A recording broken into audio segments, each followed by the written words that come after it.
ಶ್ರೀನಿವಾಸಪುರ ಪುರಸಭೆಯಲ್ಲಿ ಗುತ್ತಿಗೆ ನೌಕರರಿಗೆ 3 ತಿಂಗಳಿಂದ ಸಂಭಾವನೆ ಬಾಕಿ, ಸರ್ಕಾರದ ನಿರ್ದೇಶನಕ್ಕೂ ಮನ್ನಣೆ ಇಲ್ಲವೇ? ಶ್ರೀನಿವಾಸಪುರ, ಕೋಲಾರ ಜಿಲ್ಲೆ. ರಾಜ್ಯ ಸರ್ಕಾರವು ಮಹಾನಗರ ಪಾಲಿಕೆ ಹಾಗೂ ಎಲ್ಲಾ ನಗರ ಸ್ಥಳೀಯ ಸಂಸ್ಥೆಗಳಲ್ಲಿ ಕಾರ್ಯನಿರ್ವಹಿಸುತ್ತಿರುವ ಗುತ್ತಿಗೆ ಮತ್ತು ಹೊರಗುತ್ತಿಗೆ ನೌಕರ ಸಂಭಾವನೆಯನ್ನು ಪ್ರತಿ ತಿಂಗಳ 7ನೇ ತಾರೀಕಿನೊಳಗೆ ಕಡ್ಡಾಯವಾಗಿ ಪಾವತಿಸಬೇಕು ಎಂದು ಸ್ಪಷ್ಟ ನಿರ್ದೇಶನ ನೀಡಿದ್ದರು. ಕೋಲಾರ ಜಿಲ್ಲೆಯ ಶ್ರೀನಿವಾಸಪುರ ಪುರಸಭೆಯಲ್ಲಿ ಕಳೆದ ಸುಮಾರು 3 ತಿಂಗಳಿಂದ ಅನೇಕ ಗುತ್ತಿಗೆ ಹಾಗೂ ಹೊರಗುತ್ತಿಗೆ ನೌಕರರಿಗೆ ಸಂಭಾವನೆ ಪಾವತಿಯಾಗಿಲ್ಲ ಎಂಬ ಆರೋಪಗಳು ಕೇಳಿಬಂದಿವೆ. ರಾಜ್ಯದ ವಿವಿಧ ನಗರ ಸ್ಥಳೀಯ ಸಂಸ್ಥೆಗಳಲ್ಲಿ ಕಾರ್ಯನಿರ್ವಹಿಸುತ್ತಿರುವ ಗುತ್ತಿಗೆ ನೌಕರರ ಸಮಸ್ಯೆಗಳನ್ನು ಗಮನದಲ್ಲಿಟ್ಟುಕೊಂಡು ಸರ್ಕಾರ ಮಹತ್ವದ ಆದೇಶ ಹೊರಡಿಸಿದೆ. ಅದರಂತೆ ಗುತ್ತಿಗೆ ಹೊರಗುತ್ತಿಗೆ ನೌಕರರ ವೇತನವನ್ನು ಯಾವುದೇ ಕಾರಣಕ್ಕೂ ವಿಳಂಬ ಮಾಡಬಾರದು.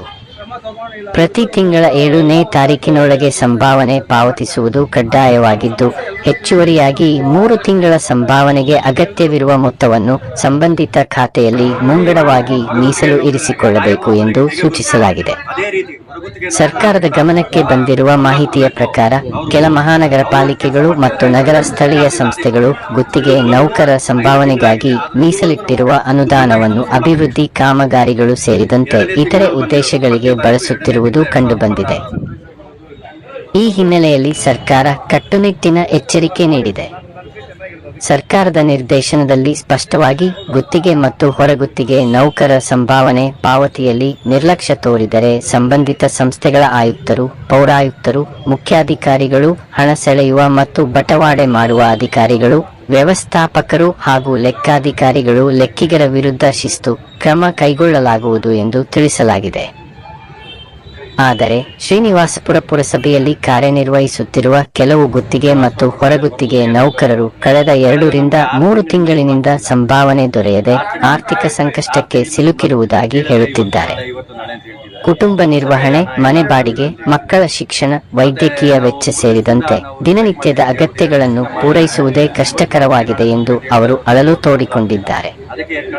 ನೌಕರರ ಪ್ರಕಾರ ಹಲವು ಬಾರಿ ಸಂಬಂಧಪಟ್ಟ ಅಧಿಕಾರಿಗಳ ಗಮನಕ್ಕೆ ವಿಷಯವನ್ನು ತಂದಿದ್ದರೂ ಸಂಭಾವನೆ ಬಿಡುಗಡೆ ಕುರಿತು ಸ್ಪಷ್ಟ ಉತ್ತರ ದೊರೆಯುತ್ತಿಲ್ಲ. ಇದರಿಂದ ನೌಕರರಲ್ಲಿ ತೀವ್ರ ಅಸಮಾಧಾನ ವ್ಯಕ್ತವಾಗಿದ್ದು, ಸಮಸ್ಯೆ ಶೀಘ್ರ ಪರಿಹರಿಸದಿದ್ದರೆ ಪ್ರತಿಭಟನೆ ನಡೆಸುವ ಎಚ್ಚರಿಕೆಯನ್ನು ನೀಡಿದ್ದಾರೆ. ಸರ್ಕಾರದ ಆದೇಶದಂತೆ ಸಂಭಾವನೆ ಪಾವತಿಗೆ ಮೀಸಲಾದ ಹಣವನ್ನು ಬೇರೆ ಉದ್ದೇಶಗಳಿಗೆ ಬಳಸುವುದು ನಿಯಮಬಾಹಿರವಾಗಿದೆ. ಹೀಗಾಗಿ ಶ್ರೀನಿವಾಸಪುರ ಪುರಸಭೆಯಲ್ಲಿ ಗುತ್ತಿಗೆ ನೌಕರರ ಸಂಭಾವನೆ ವಿಳಂಬವಾಗಿರುವ ಕಾರಣಗಳ ಕುರಿತು ಸಮಗ್ರ ಪರಿಶೀಲನೆ ನಡೆಸಿ ತಪ್ಪಿತಸ್ಥರ ವಿರುದ್ಧ ಕ್ರಮ ಕೈಗೊಳ್ಳಬೇಕೆಂದು ನೌಕರರು ಹಾಗೂ ಸಾರ್ವಜನಿಕರು ಆಗ್ರಹಿಸಿದ್ದಾರೆ. ಸಾಮಾಜಿಕ ನ್ಯಾಯ ಮತ್ತು ಕಾರ್ಮಿಕರ ಹಕ್ಕುಗಳ ದೃಷ್ಟಿಯಿಂದ ಗುತ್ತಿಗೆ ನೌಕರರಿಗೆ ಸಮಯಕ್ಕೆ ಸರಿಯಾಗಿ ಸಂಭಾವನೆ ನೀಡುವುದು ಆಡಳಿತದ ಜವಾಬ್ದಾರಿಯಾಗಿದೆ. ಸರ್ಕಾರದ ಸ್ಪಷ್ಟ ನಿರ್ದೇಶನಗಳಿದ್ದರೂ ಅವುಗಳನ್ನು ಪರಿಣಾಮಕಾರಿಯಾಗಿ ಜಾರಿಗೊಳಿಸದಿರುವುದು ಆಡಳಿತ ವ್ಯವಸ್ಥೆಯ ಮೇಲೆಯೇ ಪ್ರಶ್ನೆಗಳನ್ನು ಹುಟ್ಟುಹಾಕಿದೆ. ಈ ಹಿನ್ನೆಲೆ